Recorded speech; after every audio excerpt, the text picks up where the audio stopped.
You know how important sleep is for your health, and that's why I'm excited to share a podcast that can help, Sleep Cove. Chris, a hypnotherapist with years of experience, provides relaxing sleep hypnosis, meditations, and bedtime stories to help you drift off. So next time you find yourself staring at the ceiling, play Sleep Cove's episodes focused on reducing anxiety or improving your confidence and experience the benefits of a good night's rest. Follow Sleep Cove on your favorite podcast platform so you can easily find it whenever you're ready to wind down and relax. If you've been struggling to fall asleep or stay asleep, try listening to a guided meditation tonight on the Sleep Meditation for Women podcast. Meditations are a natural, easy way to quiet your mind and relax your body so you can get the sleep you need. Every night, Sleep Meditation for Women provides a new episode, from body relaxations to guided visualizations and even dedicated sleep sounds. Listen for free now by searching Sleep Meditation for Women on your favorite podcast player and begin sleeping better tonight. This is Optimal Living Daily, episode 2829, The Surprising Secret to Discovering Your True Self, by Dr. Kelly Flanagan of drkellyflanagan.com, and I'm Justin Malik. And we're going to jump right into today's article as we optimize your life. The Surprising Secret to Discovering Your True Self, by Dr. Kelly Flanagan of drkellyflanagan.com. I want to tell you the secret to discovering your true self. Here it is. There is no secret. Because your true self is like a beach ball pushed deep under the water. You only need to take your hands off of it and it'll explode to the surface. The real question is, why are you pushing it down? And how do you take your hands off? A ruined retreat. I woke on a frosty November morning in the simple solitude of a Franciscan retreat center. No alarm clock, no kids poking my forehead, no breakfast to prepare, no requirements whatsoever. Only the purpose of my weekend, to embrace more fully my true self. The morning started simply enough, but as I settled into the quiet space, I felt a familiar and unwelcome pang in my gut. It's a sense of urgency. It's my little propeller of accomplishment. It's my drive to achieve. It's the ghost of shame whispering in my soul, "Get it done, Kelly. Discover something meaningful and beautiful. Accomplish something real. Your worth depends upon it." And it can devastate a day or a weekend retreat. Discovering what we already are. Who am I? There's an intuitive kind of wisdom implicit in this question, uttered in hearts and homes and psychotherapy offices across the globe. Not what could I be or what will I become, but who am I? A question implying the answer is already present. And deep in our bones, we know this to be true. I am already here somewhere. My becoming is really an unearthing, an excavation of what already is. Our true self is here now, but it has been pushed beneath the surface by the hands of time and pain and fear. Why we hide. We began this life inhabiting a sense of worth, born into light and innocence. But from the moment of our first cries, people were getting us all wrong. The people we loved were like mirrors in a funhouse, returning distorted images of who we are, images distorted by their own pain and brokenness. And so the hands of a broken world pushed our true self beneath the surface of life. On occasion, we cautiously, timidly revealed ourselves to others, and they acted like judge and jury. And the pain of that kind of shame can split us in two. The true self is pushed safely into the dark depths, and we quickly, resiliently learn to replace it with a more acceptable self. We wear this false self like a mask, all the while sitting on this undulating beach ball of the true self, trying to keep it buried beneath the surface.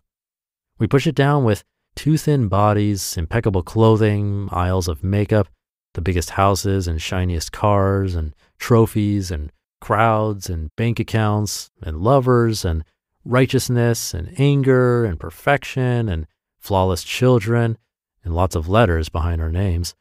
We push the true self down, terrified of the moment of revelation. A graceful retreat.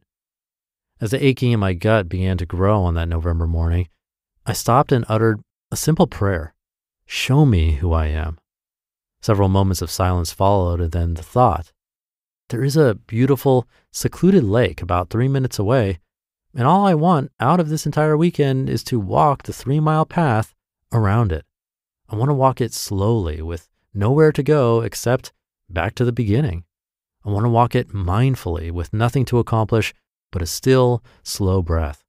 I'm quite simply starved for the experience. So I put down my reading and picked up my coat.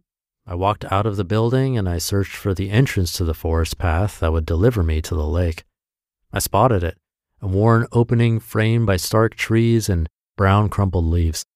I took my first step onto the path, the crunching of leaves beneath my feet, every breath crisp in my lungs. And I felt relief well up like a fountain within me. This is who I am. A country boy raised in the woods, his home rooted in a stark, barren landscape, an introverted kid, his heart rooted in silence and solitude, an innocent young man hoping only for peace and joy and simplicity. This is who I am. And how often am I pushing this under the water of life like a beach ball, pressing it down with insecurity and the need to achieve, the compulsion to prove myself all over again? How often do I clean up one more mess while my children are inviting me to play, inviting me to be myself? How often do I make the quiet spaces of life into another final exam trying to accomplish something that will finally prove my worth? How often is my true self suffocated like a beach ball beneath the waters of life, pushed down by all my hands of shame? The true self explodes. Our true self is a beach ball submerged by our hands of shame, and it's ready to explode to the surface. Are you exhausted by the games we play? Are you absolutely aching to end the hiding of who you really are?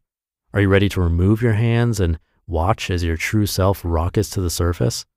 Are you trembling at the idea, trembling with fear and anticipation?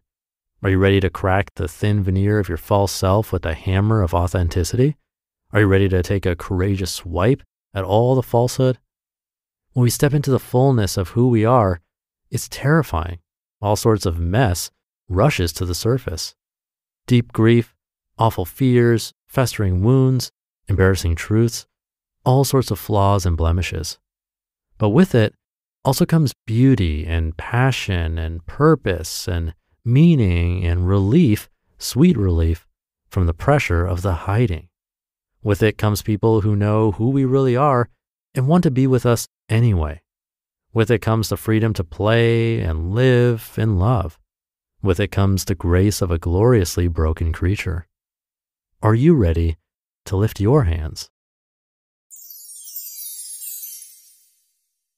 You just listened to the post titled, The Surprising Secret to Discovering Your True Self by Dr. Kelly Flanagan of drkellyflanagan.com. Thank you to Dr. Kelly. This might be one of those articles where I feel it doesn't need a commentary from me or that I might not add much to it, but at the same time, I feel like if I don't say something, I might not fully digest it myself. So I'll add a little bit here, but I'll try to keep it brief. And hopefully this doesn't go too off the rails. And not to get too dark, but this sort of reminded me of death in a way, not in a bad way, but in the positive. I'm sure I've had countless dreams of dying. You probably have too, but I only remember a couple. When I was really little, they were terrible, those types of dreams, but as I got older, it wasn't as bad. And the closer I got to that death moment, like for instance, if I didn't actually wake up in the dream but ended up in an afterlife, it was actually amazing. No responsibilities, no weight being carried around on my shoulders, no pain, but still happy emotions. It's a really good combination. And that feeling came back to my memory when Dr. Kelly talked about how beauty and sweet relief from the pressure of hiding come from this type of transformation. So really good stuff. So thank you to Dr. Kelly for this one. Thank you for listening and being here. I really appreciate you learning along with me. I wouldn't be able to do this without you, so it means a lot that you're here. Have a great rest of your day, and I'll be back for the Thursday show tomorrow, where your optimal life awaits.